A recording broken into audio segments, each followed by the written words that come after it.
record to this.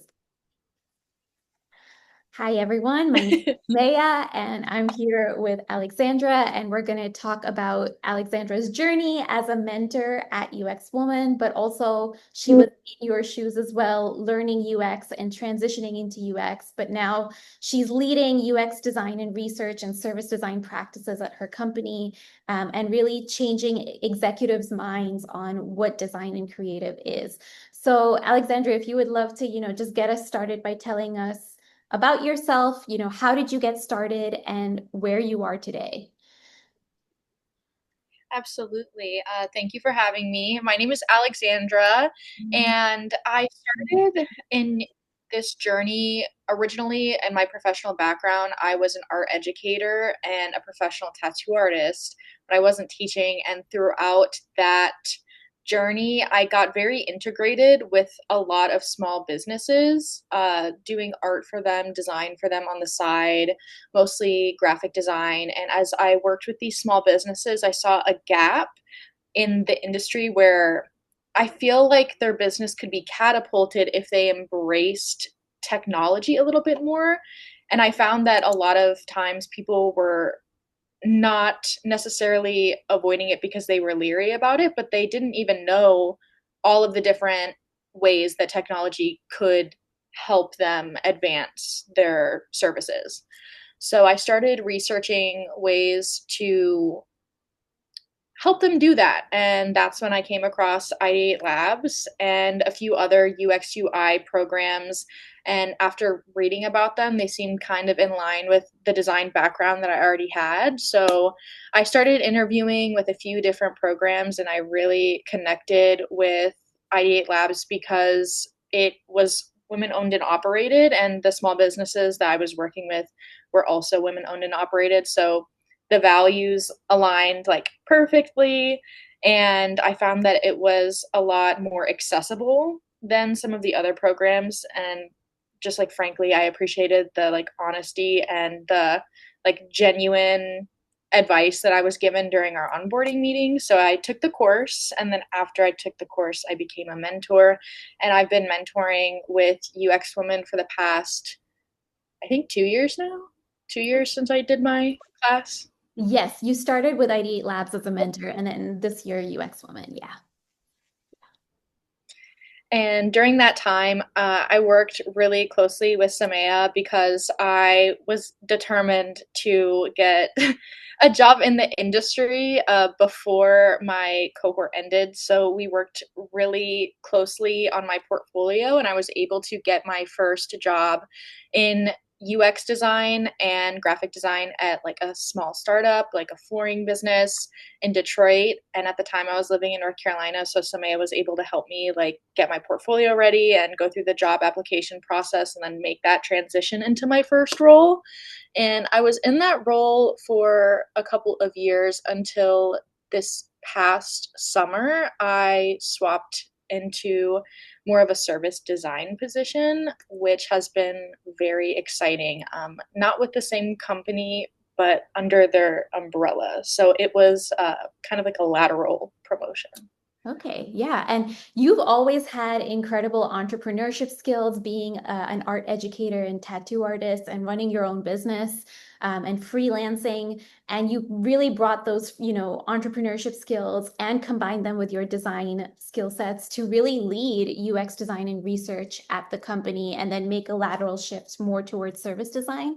So for folks who are career changers who are maybe not as confident about themselves, what gave you that confidence to be like, yep, I can set up these research and design practices at this company? Or how did you go about that? Just for folks to understand. I think that confidence and passion can take you very far.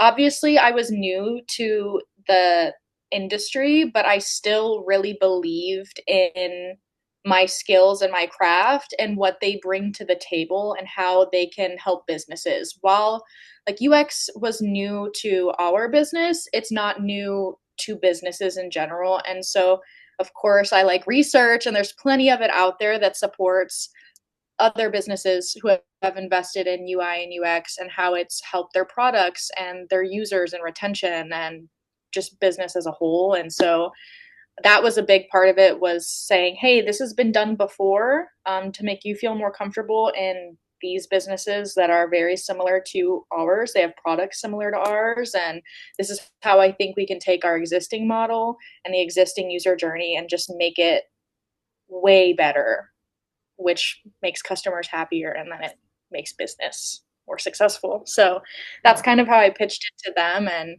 I tried to also do some of the exercises that we would do like in class, and uh, like mural boards and things with my team, and just introducing them to like new tech and kind of like giving them a taste of it. And then once they were doing it and they felt comfortable in it, they were more open to, hearing ideas that they may not have considered before. I love that. I love that, it was a gradual process of setting up new ways of doing things at this company and gradually opening minds to new possibilities in creative and being more strategic towards creative. I'm curious, how has your work experience helped you be a mentor with UX Woman? And what are some, challenges you're noticing career changers going through our program right now, especially in this ever-changing world, right? There's AI tools, there's tech changes a lot, and we're changing constantly to meet those demands and meet those changes. But yeah, what advice would you give folks going through the current, spring 7-month design MBA cohort, and they're graduating now, but how would you lead them and guide them? I think it's really important, especially if you're what you would consider like a career shifter or like changer, if you're coming from something that is not necessarily design adjacent. That doesn't necessarily mean that you do not have transferable skills and experience that will make you an excellent and successful UX researcher or a designer. I think that a lot of times we get so stuck on like the industry or the title of the job that we were doing previously that we kind of box ourselves in, when in reality we have all of this knowledge that can help us become like an extremely adept researcher or a designer, and we might not even know it. And I think that over time, those skills that you notice you might not have had when you came into the program, the more integrated you get into your role and your job, the more comfortable you'll get, the more you'll learn. And I think the community itself is also very accepting of people who want to better themselves. There's so many Slack groups and LinkedIn challenges and things where if you are new to UI or UX, there are so many people in the community who are willing to answer questions or give you feedback. And I think that being open to that and knowing it's okay to not have everything figured out when you start your first role is totally acceptable and normal. Yeah, yeah, I think even if you've been designing for a super long time, you still are constantly having to learn and like readjust your mindset around design, especially when you're working with all these different stakeholders and clients that may not be in the design realm at all. yeah. So you'll get to kind of open your mind up and learn to be, what's the word? It's not adjustable, or like Flexible? able to adapt. Yeah. Yes.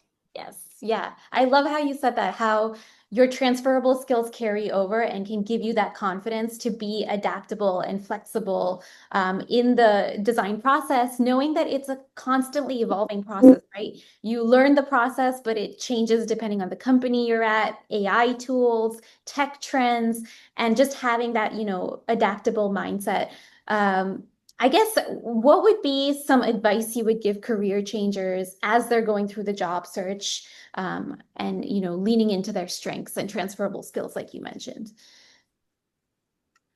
I think it's very important to preserve your passion for shifting your career. It's very easy to get fatigued during the job search. And I think that there is this pressure, especially with all of these online like job boards and LinkedIn and Indeed, and there's thousands and thousands of jobs. And you see on there, oh my gosh, this job already has like 400 applicants and it's only been online for a day. So you're trying to like fly through all of these applications, but I think that taking your time and really researching the companies that you're applying to, what their values are, and catering your resume to those specific jobs in a cover letter if they accept them will make the job search a lot less overwhelming versus if you just go into it and apply for everything that you see with the same exact resume, the same exact cover letter, and then get,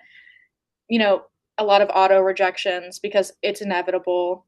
The ATS systems, they're Yeah. not always the best, Yep. but I think that getting comfortable with those rejections is okay as well, just because there are so many jobs out there and it can be difficult if you're applying through things without a warm introduction to get that resume to the right person.